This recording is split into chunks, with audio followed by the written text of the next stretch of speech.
Hello, ladies and gentlemen. Thank you for joining us this week on another edition of Landlord's Journal, our weekly podcast. This actually was recorded earlier this year in 2011, actually in January, and it was titled "New Year, New Opportunities" and how the economy is affecting real estate investors and business owners in general. Be on the lookout for we're going to have a weekly call-in show. We usually air live on Ustream.com. You can see our channel on there. That's where we air live. Look out for the number and the time, the number for the call-in show and the time on our website, landlordsjournal.com. And be sure to sign up for our email list to get special goodies in your email and special things that we don't usually make available publicly. I can't talk today. Anyway, that is it for this week. I wanted to give you a little intro before I started the show, and that's it. Enjoy. Actually, there will be a brief introduction from the podcast that I did earlier in the year, and after that, the show will begin. But it's actually too much work to edit that out, and it's probably something you need to hear anyway. So, enjoy.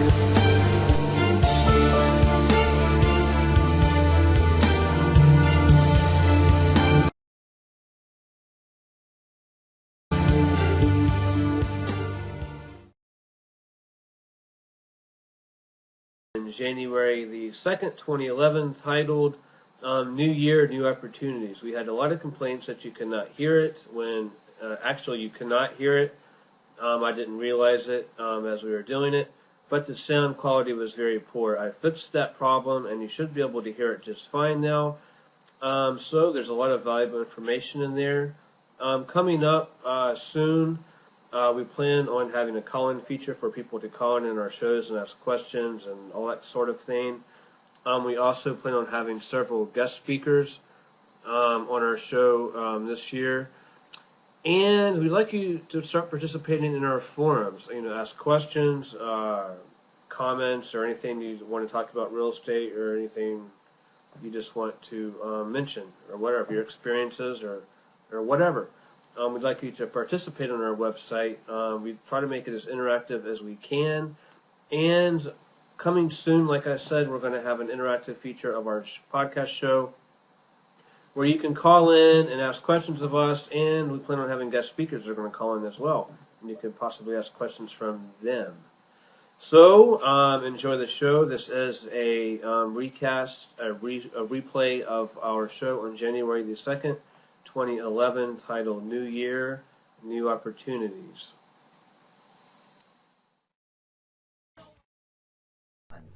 Good morning, America. Welcome to landlordsjournal.com. We're meeting again, having our usual meeting to discuss a topic that's fitting to landlords. And what's the topic today, John? Today is a new year, new opportunities, and how has the economy affected real estate investors and investment opportunities and just real estate investors in general. Since it's a new year, 2011, what do we all think about the opportunities out there, more specifically in our area, because that's what we're accustomed to, but that's where we invest. But on a national level as well, and how it's changed in the past few years. Do you think there'll be more opportunities, less opportunities, things like that? But it's a new year, new opportunities for 2011. That's what the topic is for today. I think the environment has been good for a while, and I think we can expect it to continue to be good for investing in real estate in our area. The interest rates are still remaining quite low, and foreclosure rates around the country remain quite high, and I think those two things together, that's going to keep the interest rates low, and I don't know that foreclosures are. This area hasn't been knocked on its knees with foreclosures. The market here, but we can still benefit from the interest rates being low. It seems to me that over the past year that property values have fallen in our area. I got an indication about that with my personal house, that we had two appraisals on it, one at the beginning of the year and one, we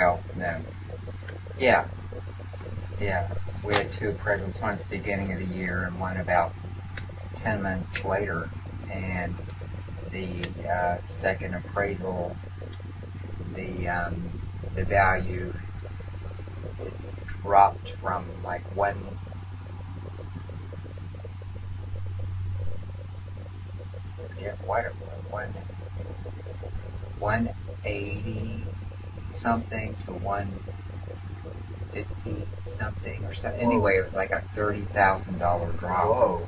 Yeah. Now, that could also be attributed to the difference in appraisers, I'm assuming. They have that. I really think that. What percentage is that? Did that come in? Was that in your case though? Why that was a $30,000 drop? Was it difference in the appraiser or something? It was like 16%. The comps were less. Too. The houses were selling for less. I can believe that. The I value can believe that. in our the value of homes in our neighborhood, the prices dropped. Whoa. But that's a good thing for investors. Exactly. And, it's.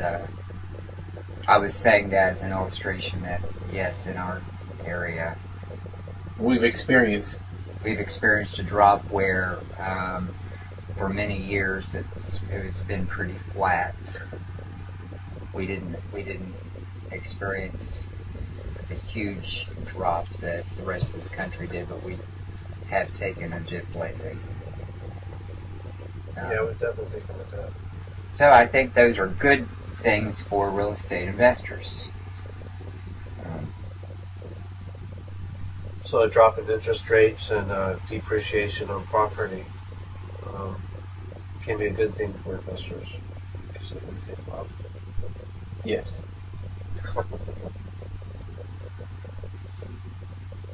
So what do we think that 2011 is going to bring us as far as real estate investors? What do you think it's going to bring us?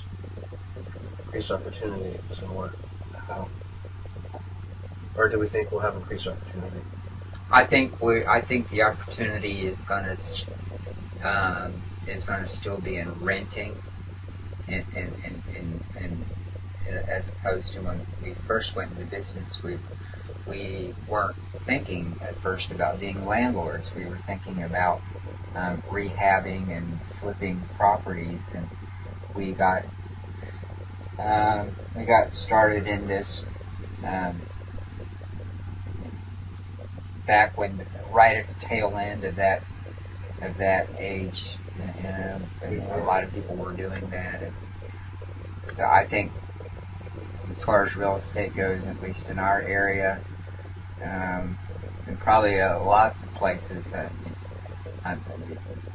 I hear on the news, all the time people are saying that people are.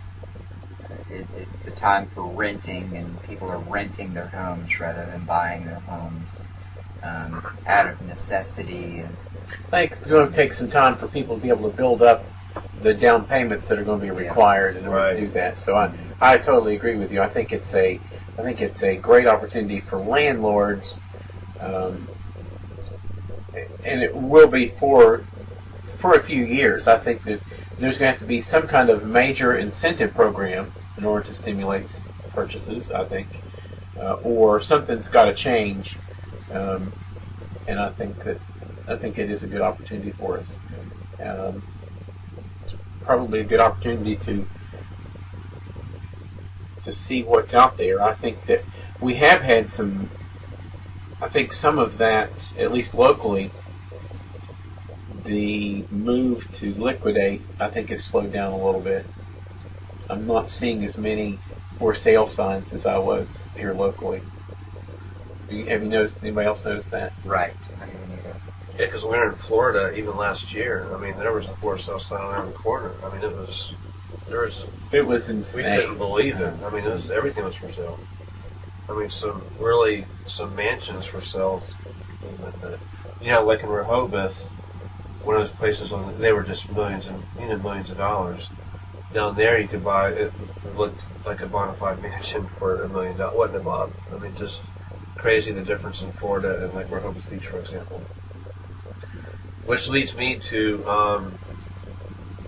another subject: investing outside of our area. That's something we had discussed before.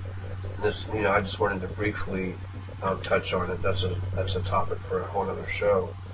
But what are your thoughts on? We'll take turns. What are your thoughts on investing outside of our area, whether it be in a mountain home that we have stayed in before, or a vacation home, or there's a lot of ins and outs on that. Like in Rehoboth, we've looked at that before. Florida, we've looked into that before. What are your individual thoughts on that? Who wants to start? Would you start? I'll start. Okay. My thoughts on it, on a side-by-side comparison. If we take, I'm going to compare, for example, Huntington with somewhere like Fort Lauderdale, Florida. We could take $250,000 and buy an apartment building here. In 15 years, 20 years, it probably will not have appreciated in value beyond, it won't appreciate in value much. Well, it'll probably be worth, after the period of 15 or 20 years, it'll probably be worth $250,000, $300,000. Which is not bad. You're going to get your money back. It's going to cap out and all that kind of good stuff, which is fine. But you're not going to get that increase in value. It'll ride along with inflation. And at the end of the time it's paid for, you're going to have that nice positive cash flow without a mortgage if you decide to keep it. If you don't decide to keep it, you don't take advantage of the exchange, and you have to pay a nice sum of taxes, nice large amount of taxes on it.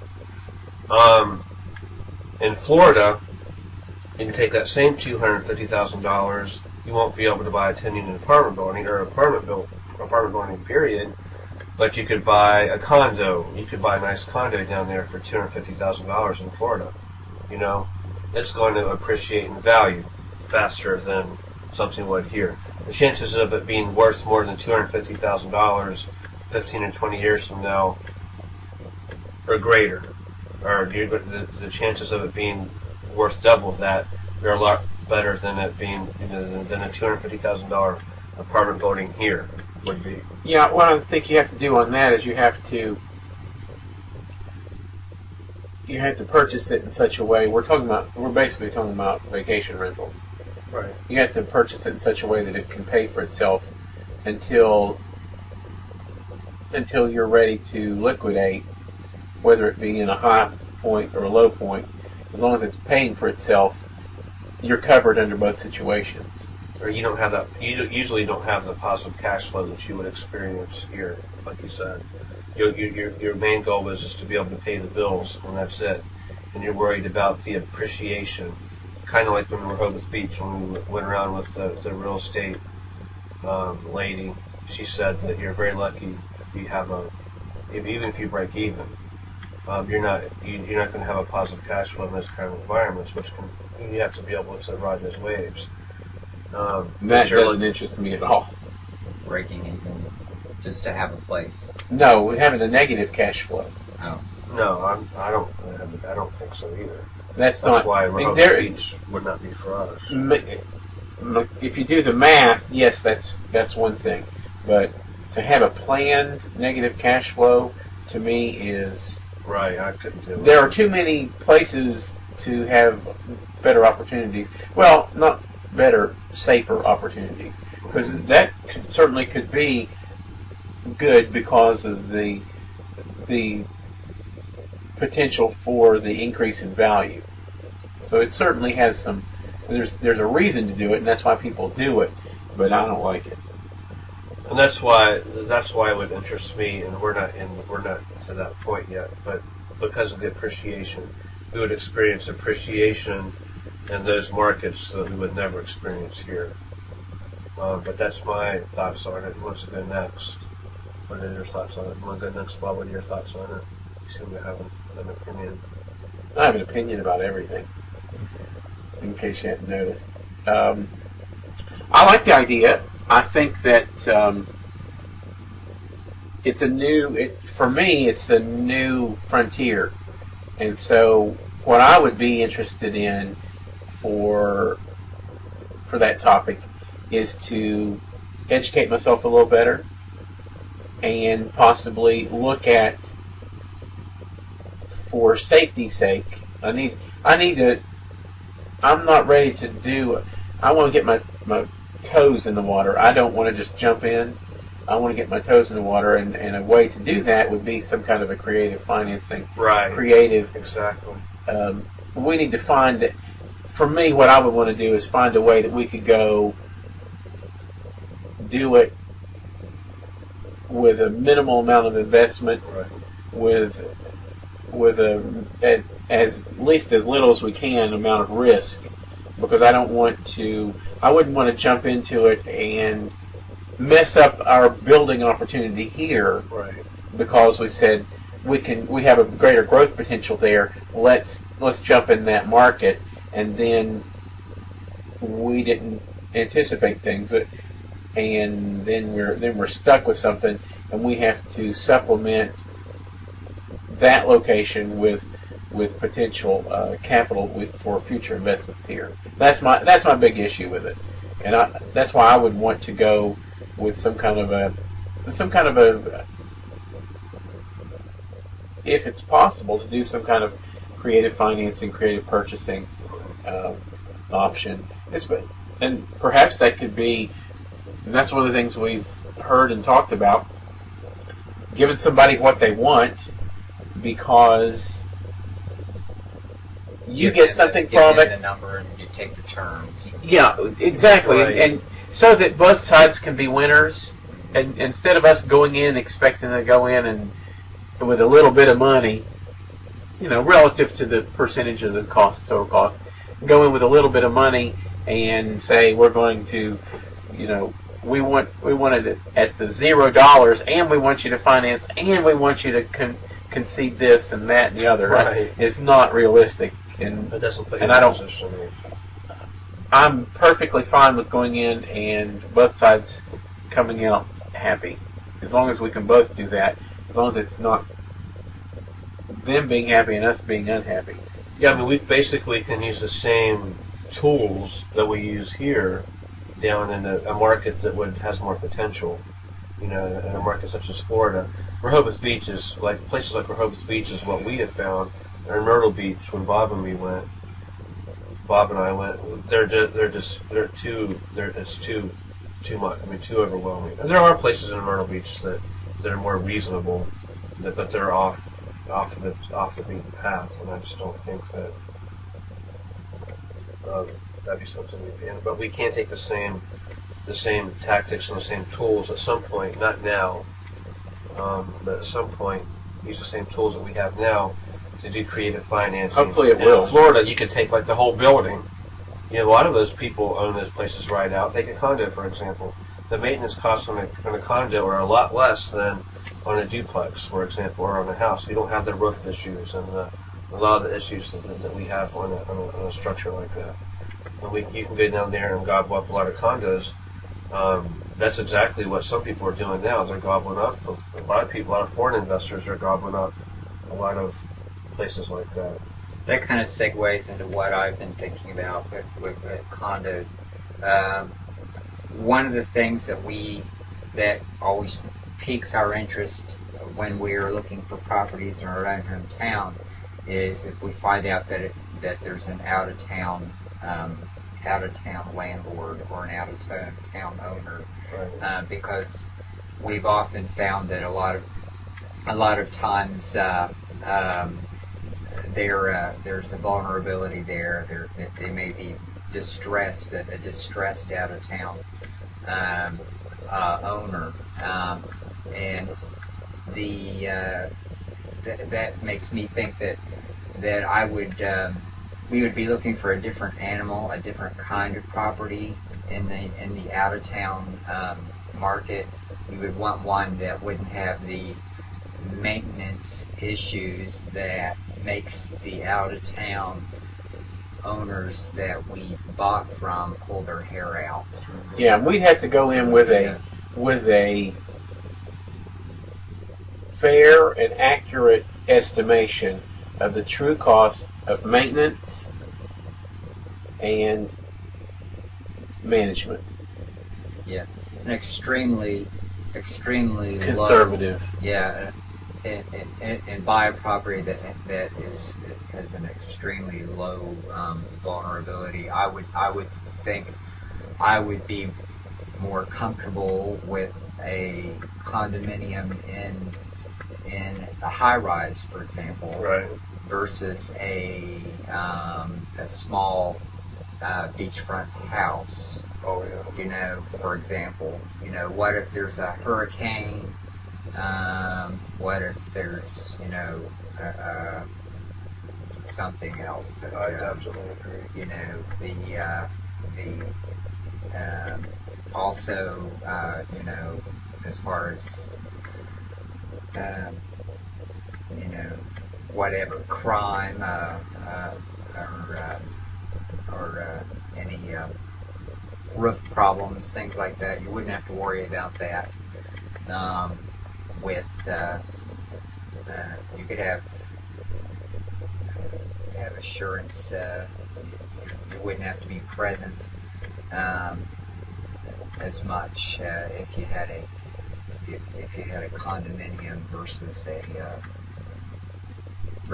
a house that we go for here. Right. It's pretty much set and forget it kind of thing. Yeah. I mean, you don't have to worry about it too much. When you have. And there are major deals, I think, in certain markets for condominiums. I hear these things a lot anyway, that there are condominiums sitting with very low vacancy. I mean, very high vacancy, very low occupancy right now that they can't even sell. Right. Because of the situation now, and I'd say that that would be an opportunity for buying something like that I could imagine buying a condominium in a retirement, a condominium being something that you'd be able to sell to a retirement couple later that would want to live in the Florida area or Gulf Coast area or wherever. It sounds really. Tell you what I do like about the prospects is, one, the potential for having your own vacation property. That's a potential. Even if it's off peak, I mean, because it'd be kind of silly to do it during the peak unless you had a good reason. But that's a potential. It's also a potential. Occasionally, you're going to need to go check on your property. Right. Yeah. There are reasons that you might get to go. You might get to go take advantage of some tax advantages. Some tax advantages. So there's. Sure. We're circling our properties every so often, the local ones. So I would think that we would probably want to at least touch base occasionally on those properties. Absolutely. And there's Wouldn't. that that can add up.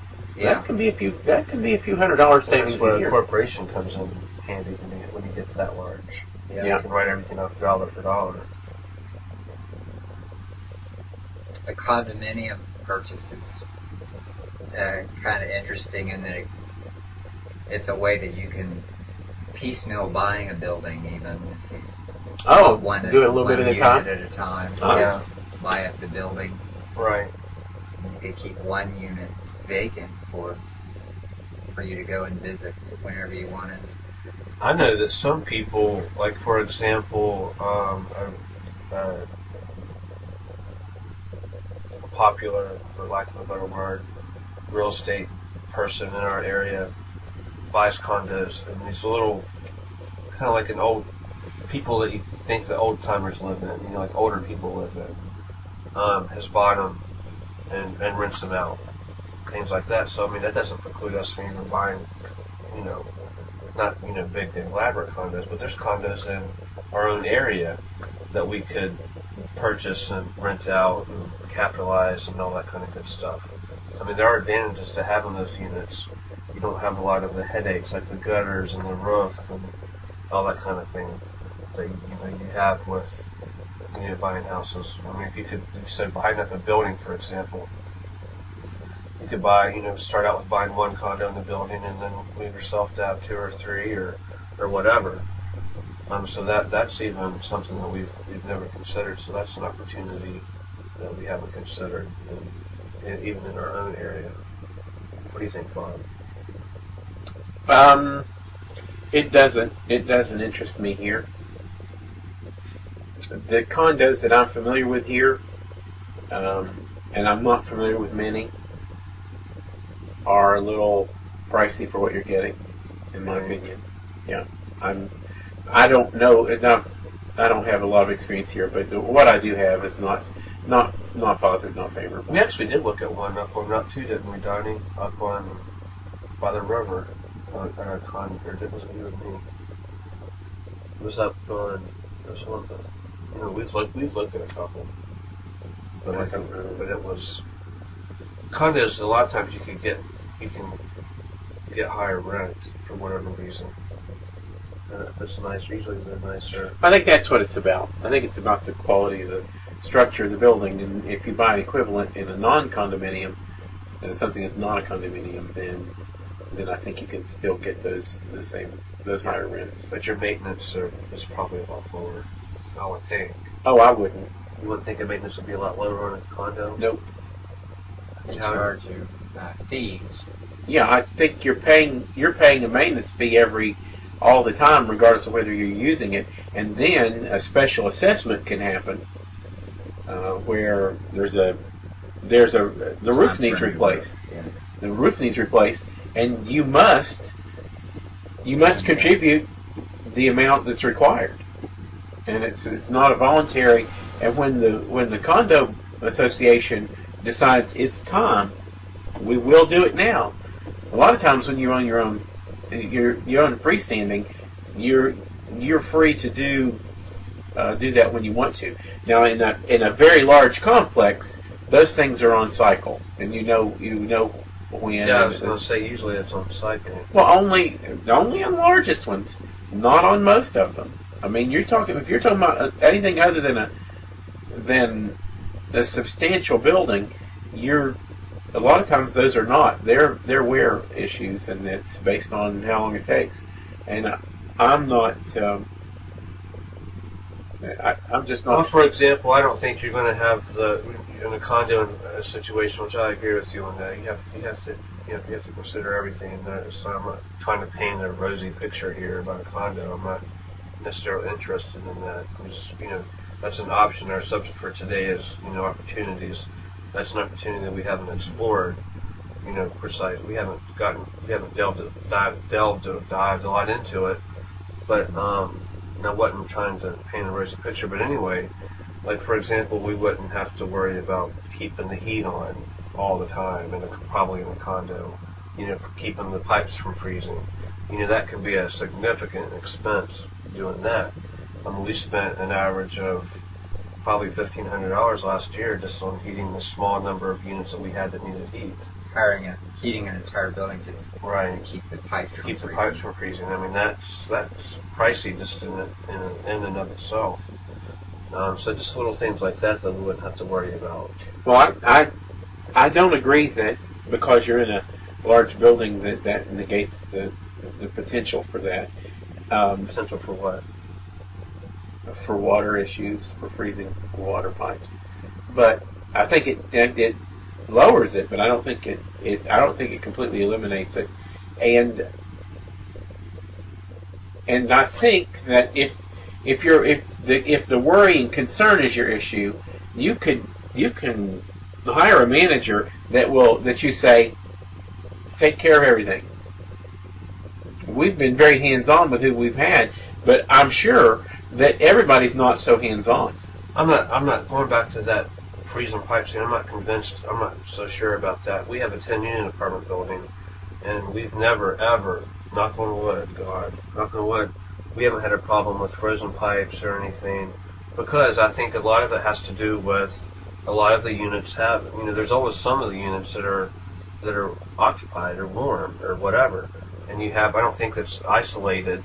Unless you have something way out in left field, that building is going to be heated. Well, when we're using that as an example, because of my concern on the 10 unit, the units that are unoccupied have water dripping in them to prevent that. That's enough of a concern to me. That hasn't always been the case. We've had it several years, and we haven't always done that. Because it depends on how many you've got vacant. Right. And it depends on, there are a lot of issues. I don't think this is something we can compartmentalize into an example. If you want to, you can, but I don't think we can make a blanket statement based on that. I'm saying that concern can potentially exist, and therefore I don't put it on a list of pros. This is why I would not list the potential for water breakage as a pro for purchasing a condo for me. It's not. It doesn't work that way for me. If you have one on the left, one on the right, one on the top, one on the bottom, I mean, in my opinion, chances are, nothing's 100%. Nothing in this world is 100%. If you go through, if I had to guess, and if I wanted to put it on my pro list, me personally, I'm just disagreeing with you. Me personally, if I was surrounded by units that were for the most part, and there are exceptions to everything, again, it would be one of my pros that chances are real good that I would not have to keep that heat on. I would not be as adamant about it, paying a $300 or whatever it is, whatever the expense was. If it's $5, it's $5 I'm not able to use. I would not be as adamant to have that heat on if I was surrounded by 4 other units. I mean, in my opinion, that would be a pro to me, but that's just a different opinion. In that particular scenario where we would purchase something with all those units around us, I mean, I could pull up a con just as easily that I wouldn't list on my list of cons, but it is just as logical as your pro, is that we have the potential for a washing machine in our unit that's surrounded by other units to overflow and cause damage in someone else's unit. Well, that insurance would probably pay for that, I would think. It could. There'd be a deductible. There'd probably be a deductible equal to the amount of the heating cost that per year. wouldn't be solely your responsibility. If you had an attending an apartment building, it probably would be your responsibility. It probably would be our responsibility if the water froze and burst, and then that would probably be also covered by insurance. I mean, you can make anything. That's what I'm saying. I don't think that's a strong enough pro. For every positive, there could be a negative. I know, that's my point. Positive. Well, I'm just saying that's not strong enough of a pro for me to list it on my list of pros. Okay. Just like I wouldn't list that on my cons. What would be some of your pros, if any? What are some of your pros of having a condo? It depends on the location. Locally, I don't see. That's what I'm telling you. I don't see the pros in the local condominiums. I don't see enough pros to to warrant it. Well, people I think do in a it, so vacation, it happens I know. a lot. So there has to be some kind of reasoning because enough people do it. So well, you're interrupting me before I get a chance to even answer my question.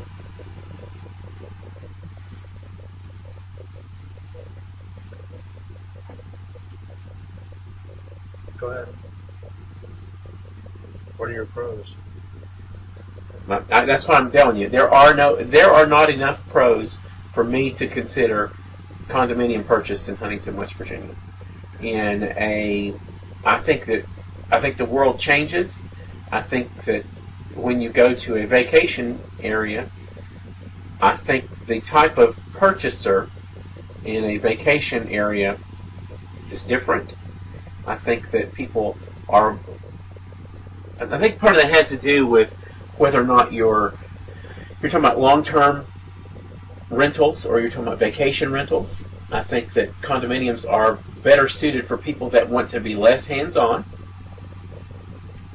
which would include investment type property where people are doing it for short-term rentals. I think that's a pro. I think they align themselves with each other. I think that a con that goes along with that, and I think this is something about if you've got the money to pay, then I think that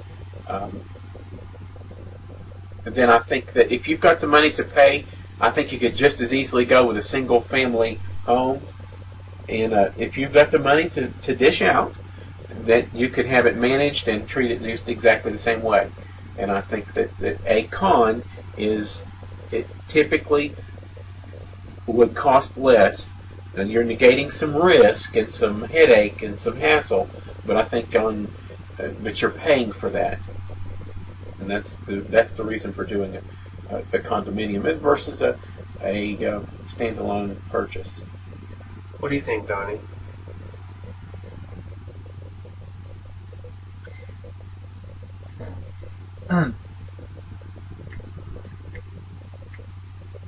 I think that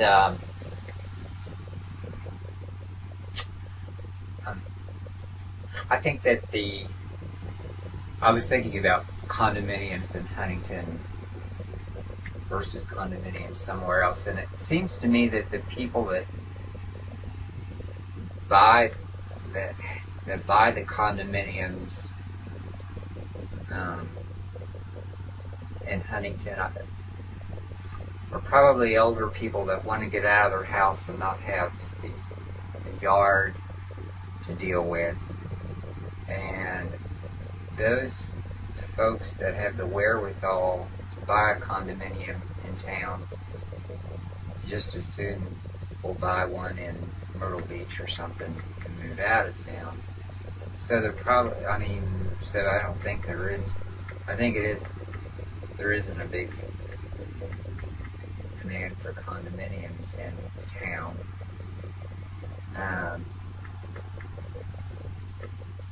Well, if we were to purchase the resale value of a condominium in Huntington is not that great, I don't think. Yeah, you got two reasons, as I see it, for us to purchase a condominium: long-term rental income, or expected flip or turnover sale, cash-on-cash return. And I don't think you get enough of. I think that the primary reason for doing that is what you're talking about. You don't want the hassle of a house, and so that's why people. I think you pay for that in a condominium. And I think if you're looking at long-term rental income, those are contradictory. And I think for short-term flip or cash-on-cash return, I think that the appreciation rates in Huntington are not great enough that you could go and say, I'm going to buy this and hold on to it for 3 years because I know the market's going to go up and I'm going to sell it for a profit. Whereas in Florida, whether you've got a short term, you think it's going to happen in the short term or long term, I think we're pretty much all in agreement that at some point prices are going to go up on the coast from what they are today. And I think that you could go in with an investment like that and expect it. Whereas I don't think you can here, because we certainly couldn't use it for vacation. Vacation rentals here would not work. Right. So they could work in a coastal area. Coastal area. I think another place where a condominium might work too is in an urban area, like a financial district or a medical district. For if you had a condominium near Cleveland Clinic, okay, where there's always a transient. There's an industry there that churns a transient population coming and going all the time. Medicine does that. I think probably financial sectors such as in Charlotte or in one of the eastern seaboard, New York or Boston, and in a downtown area, in a business or a medical area, you could probably keep somebody in your condominium at a premium price.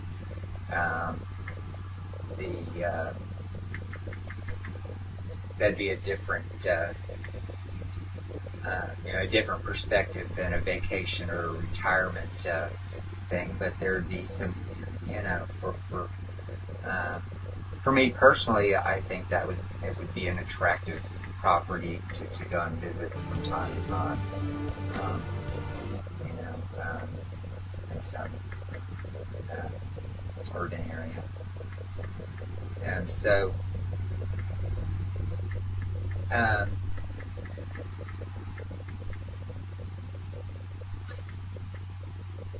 But I can see where it's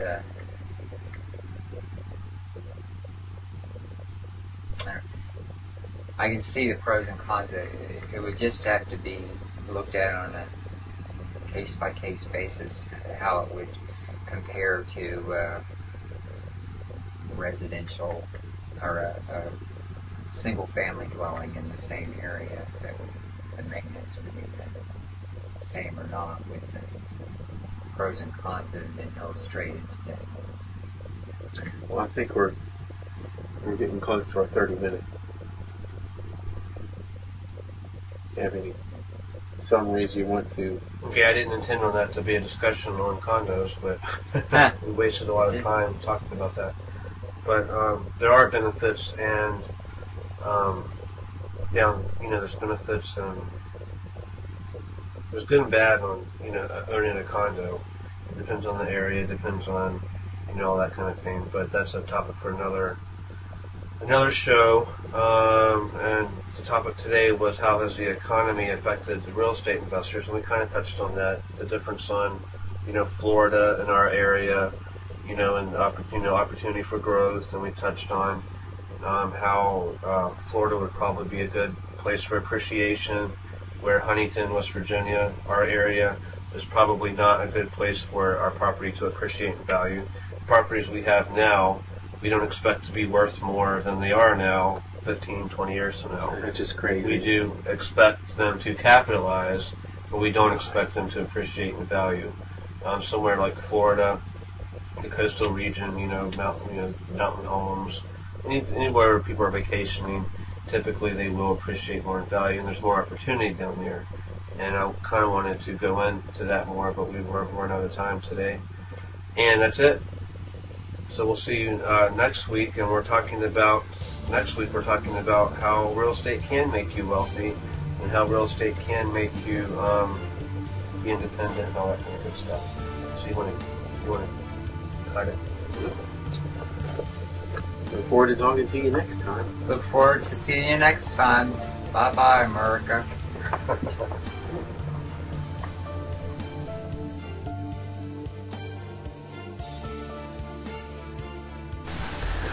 And we hope you enjoyed this show today, ladies and gentlemen. This, like I mentioned previously, this was originally aired on January the 2nd, 2011.